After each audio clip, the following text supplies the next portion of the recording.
범사에 우리 주 예수 그리스도의 이름으로 항상 아버지 하나님께 감사하며 오늘은 감사하는 삶이라는 제목으로 말씀을 드리고자 합니다. 이미 많이 들으셨고 또 감사주일도 아닌데 감사하는 삶에 대해서 말씀 듣기가 조금 불편하실 수도 있겠지만, 그러나 우리가 항상 감사라는 말씀을 의지하면서 오늘 말씀을 나누도록 하겠습니다. 범사에 감사라는 말씀을 다른 말로 하면 모든 말에, 모든 일에 감사하라는 말씀입니다. 항상 감사하라는 말씀입니다. 말씀을 한 번 더 바꾸어 말하면 우리가 누리는 것 중에 그 어떤 것도 당연하지 않다라는 것입니다.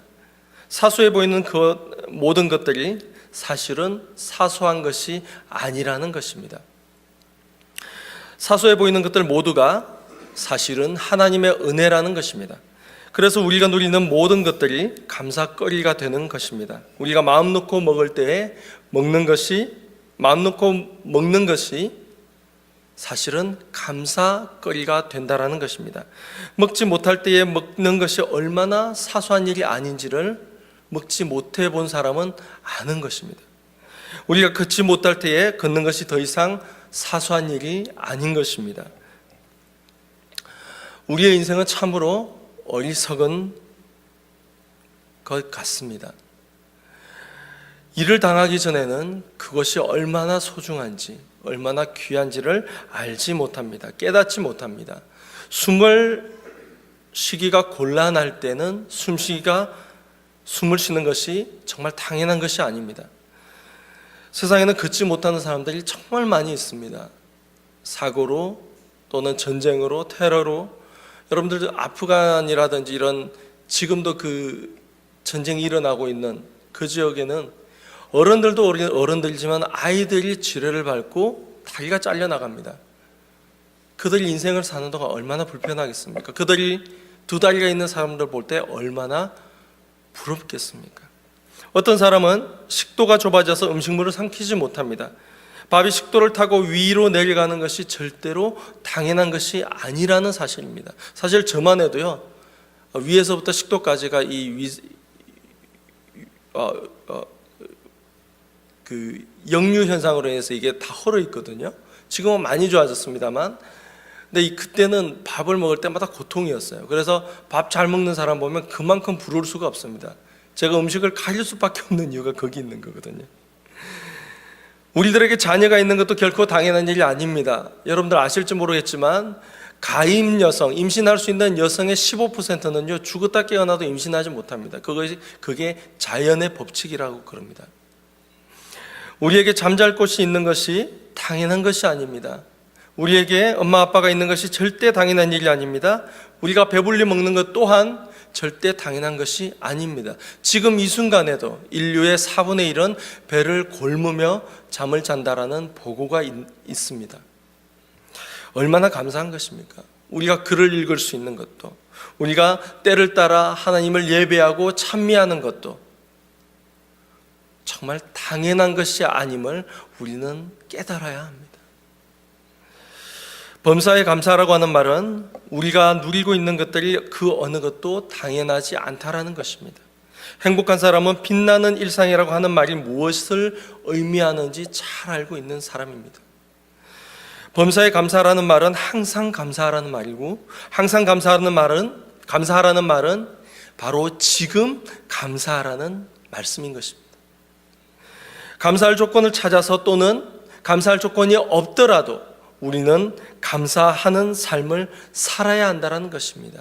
그것이 바로 그리스도인이라는 것입니다. 그것이 능력입니다.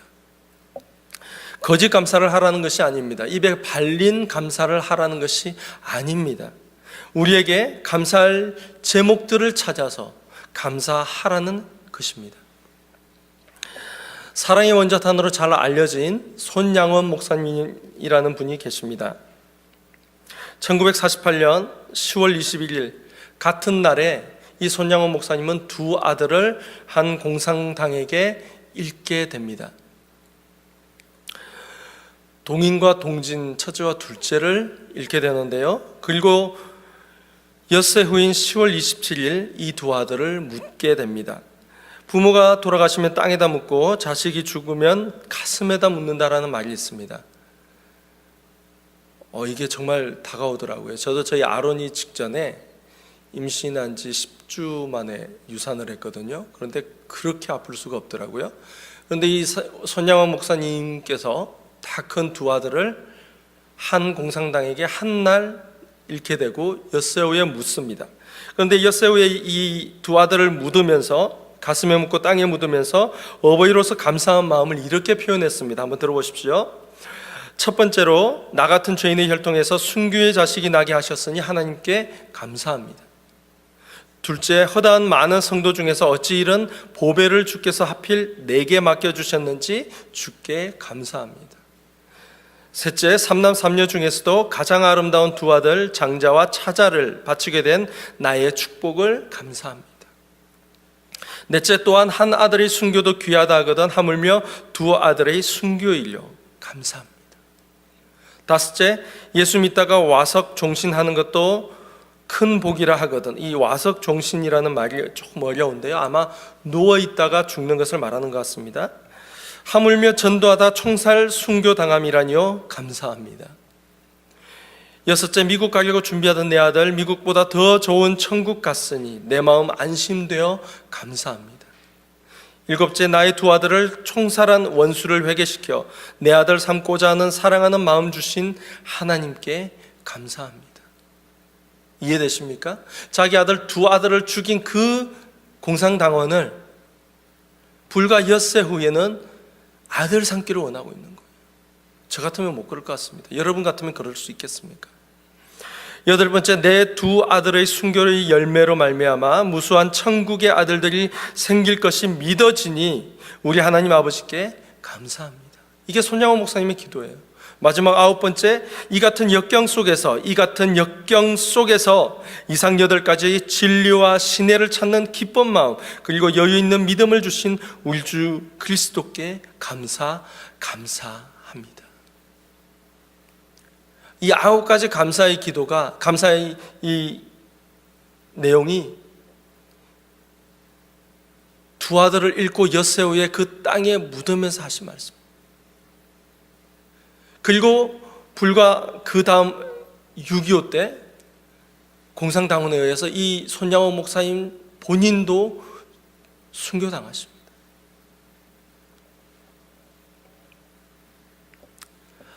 제가 이 손양호 목사님 계신 곳에서 오래 공부를 했었거든요. 그래서 틈틈이 그 모임을 이곳에서 했었어요. 애양원이라는 곳에 있는 그 성산교회라는 곳을 자주 찾아뵙고 그 기념관이 있는데 거기를 자주 갔었습니다.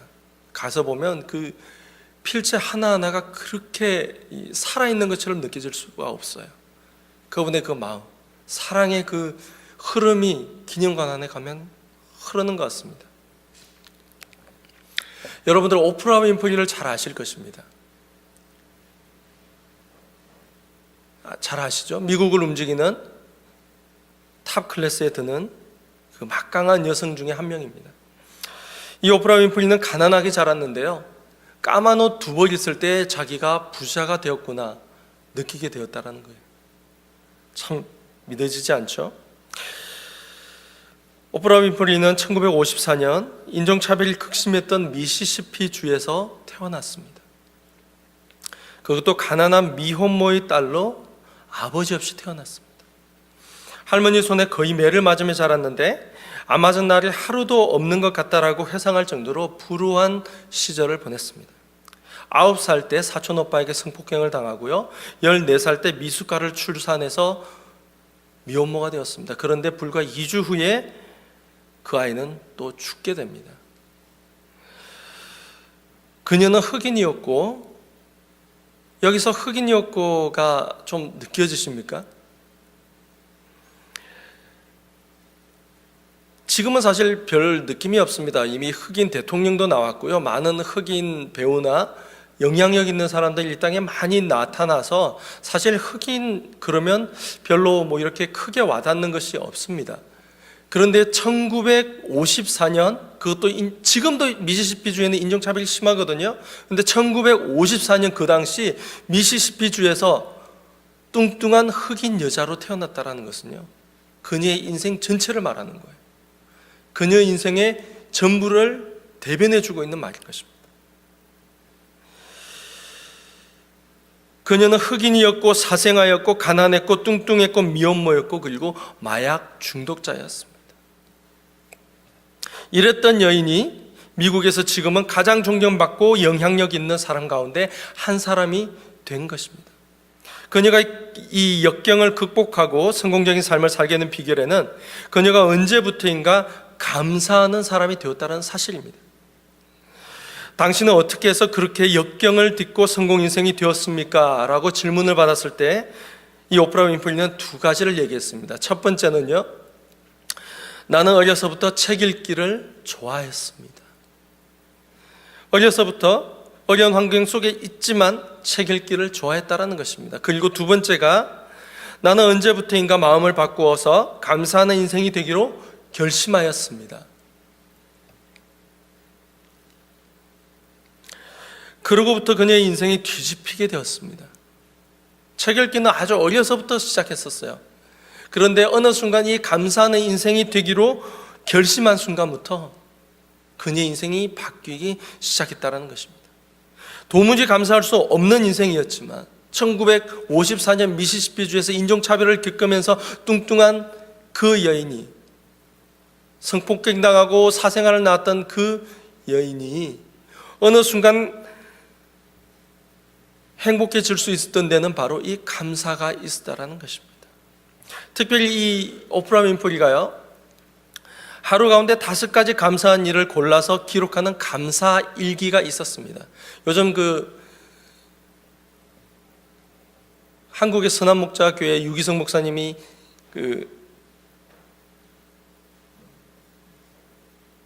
예수일기인가요? 영성일기? 네, 영성일기를 많이 선포하고 다니시거든요. 근데 전 모델인 것 같아요. 감사일기. 하루도 그러지 않았습니다. 하루도 그러지 않고 이 감사일기를 적었는데요. 사실 살다 보면 좋은 날만, 감사할 날만 있는 게 아니지 않습니까? 그죠? 우리 살다 보면 우울한 날도 있고, 불행한 날도 있고, 힘든 날도 있고, 어려운 날도 있는데, 그녀는 단 하루도 빠짐없이 5가지의 감사할 제목을 찾아서 감사일기를 적었다는 거예요. 근데 그 내용이 별게 아닙니다. 우리가 보기에 정말 평범한 일들이에요. 오늘도 잠자리에서 거뜬하게 일어날 수 있게 해주셔서 감사합니다. 유난히 눈부시고 파란 하늘을 볼 수 있게 해주시니 감사합니다. 점심때 맛있는 스파게티를 먹게 해주셔서 감사합니다. 얄미운 짓을 하는 동료에게 화내지 않았던 저의 참을성을 감사합니다. 좋은 책을 읽었는데 그 책을 써주신 작가에게 감사합니다. 거창하거나 화려한 것이 아니라 아주 일상적인 것들이었어요. 이게 참 한국 사람들이 안 되는 거예요. 한국 사람들은 뭔가 거창해야 됩니다. 적어도 자녀들이 하버드 대학 정도 가야 감사하고요. 여기 포모나 대학이라든지 이 근처 로말린다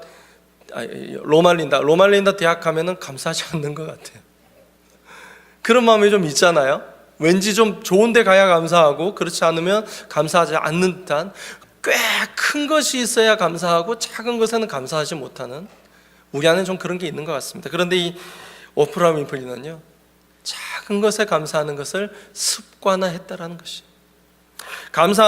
감사에는 삶을 변화시키는 에너지가 있습니다. 이것은 제가 하는 말이 아니라 전문가들이 하는 얘기들입니다. 감사에는 삶을 변화시키는 능력이 있고요, 에너지가 있습니다. 그들이 얘기하는 거예요. 풍성한 삶을 살려면 먼저 감사해야 할 것입니다. 감사함으로써 성공 인생을 사는 여러분들이 되시기를 간절히 축원합니다. 한국에 있는 제 오랜 친구들요, 저를 보면 못 알아봐요. 얼굴이 달라졌다라는 거, 인상이 달라졌다라는 거예요. 저도 사실은 저 자신이 믿기가 힘든데 그들이 볼 때 저를 못 알아볼 정도라는 것이 저는 너무 감사한 거예요. 여러분들은 어떻게 사셨는지 모르겠지만 저는 그 부분이 너무 감사합니다. 그래서 제가 우리 교회 왔을 때도 그런 얘기를 들었고 직전교회에서도 그런 얘기를 들었는데, 아니 저기 좀 부유한 집 아들로 태어나서 참 부족한 곳이 살았을 것 같다는 얘기를 들었을 때 그보다 행복한 게 없는 것 같아요. 사실 저는 안 해본 일이 없거든요. 막노동에서부터. 너무 감사한 것 같아요. 항상 감사하려면 무조건 감사해야 됩니다. 범사에 감사라는 말은 무조건 감사하라는 말이에요. 세상에 자기 외에 믿을 게 없는 사람은요, 자기를 믿고 무조건 감사하기가 정말 어렵습니다. 나를 믿고 있지만 사실은 나에게 한계가 있다는 것을 스스로가 누구보다 잘 알잖아요. 감사할 수가 없거든요. 그러나 우리는 하나님을 믿는 사람들입니다. 하나님을 믿으시죠? 하나님 예수님 믿으시죠? 하나님의 주권을 믿는 사람들입니다. 하나님께서 다스리신다는 사실을 믿는 사람들입니다. 그래서 하나님께서 우리를 돌보신다라는 사실을 굳게 믿는 사람이 바로 그리스도인들입니다. 공중의 새를 보라, 심지도 않고 거두지도 않고 창고에 모아 들이지도 아니하되 너희 하늘 아버지께서 기르시나니 너희는 이것들보다 귀하지 아니하냐. 이 말씀을 믿는 사람들인 것이에요. 오늘 있다가 내일 아궁이에 던져지는 들풀도 하나님이 이렇게 입히시거늘 하물며 너희일까 보냐. 전 이 말씀에 너무 은혜를 받았거든요. 이 말씀을 믿는 사람들입니다. 하나님의 돌보심을 믿는 사람들이에요. 그래서 어떠한 어려움과 형편이 있을지라도요, 우리는 이 말씀들을 붙들고 가는 사람이 되어야 됩니다. 그게 그리스도인이에요. 그래서 우리는 하나님을 믿고 지금 감사할 수 있는 것입니다.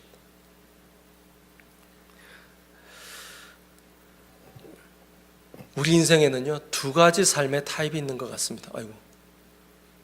두 가지 태도가 있는 것 같아요. 첫 번째로 먼저 걱정하는 사람입니다.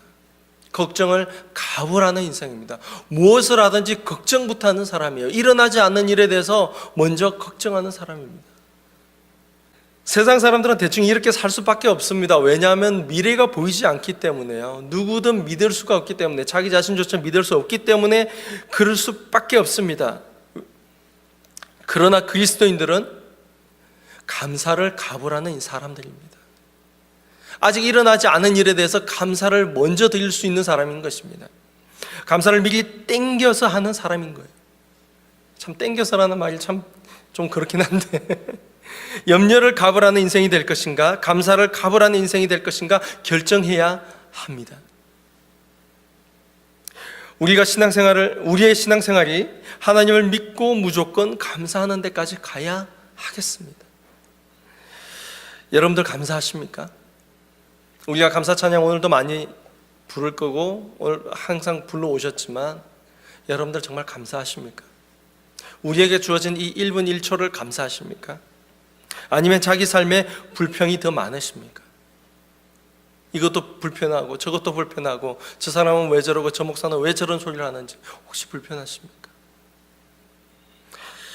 감사가 입에 더 많이 붙어있는 사람이 되기를 원합니다.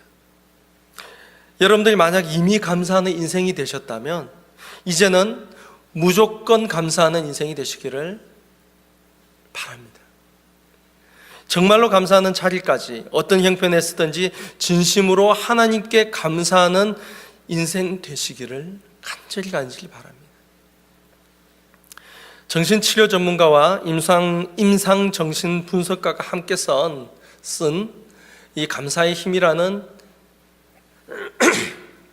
책이 있습니다. 이 책에는요, 무조건적인 감사의 위력에 대해서 이렇게 표현하고 있습니다. 결과에 따라서만 감사하면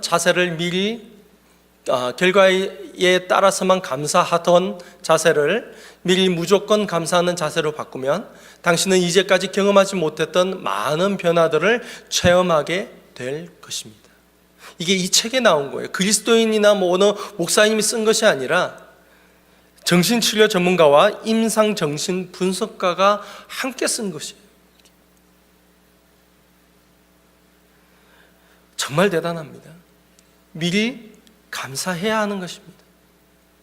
하나님을 믿고 우리 삶에 잘해주시는, 그리고 이제까지 잘해주셨던 하나님께서 앞으로도 계속해서 나에게 나의 삶에 풍성한 것을 내려주시며 나의 삶을 보살펴 주실 것을 믿고 우리는 먼저 감사해야 되는 거예요.